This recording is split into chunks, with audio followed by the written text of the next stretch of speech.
जय श्री महाकाल, श्री गणेशाय नमः। आज हम कार्तिक की करवा चौथ की कथा का श्रवण करने जा रहे हैं। अंत में हम सुनेंगे विनायक जी की कहानी, जो कि हर चौथ की कथा के बाद कही जाती है। जयति गजानन गौरी सुत शंकर सुवन ललाम, कथा कहत हूँ चौथ की वरदाता सुखधाम।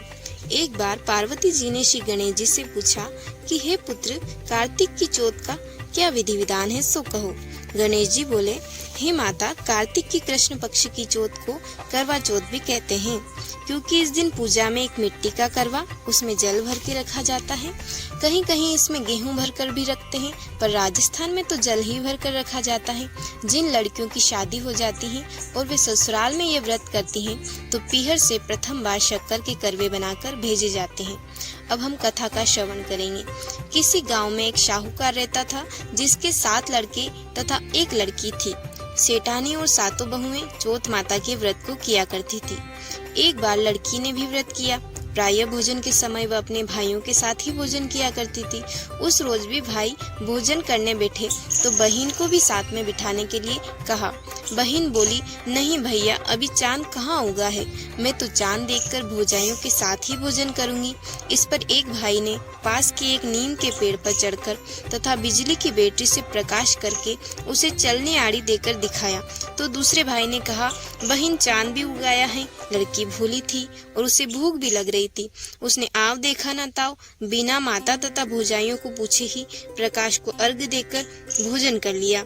इस तरह व्रत भंग के दोष से चौथ माता उस पर कुपित हो गई। उसी समय उसके ससुराल से आदमी आया कि उसका पति बीमार है, उसे ससुराल जाना पड़ा। वहाँ उसकी बीमारी दिन पे दिन बढ़ती गई। दवा दारू में घर का सारा रुपया पैसा खत्म हो गया। घर के सभी स्त्री पुरुष बहुत ही दुखी हो गए।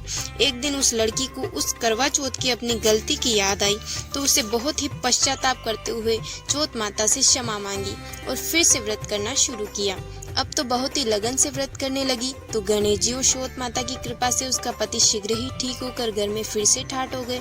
इस तरह जो भी भक्ति भाव से इस व्रत को करता है, उनको मनवांचित फल की प्राप्ति होती है। बोलो चौथ माता की जय। अब हम सुनेंगे विनायक जी की कहानी। एक गांव में एक ब्राह्मण और ब्राह्मणी रहते थे।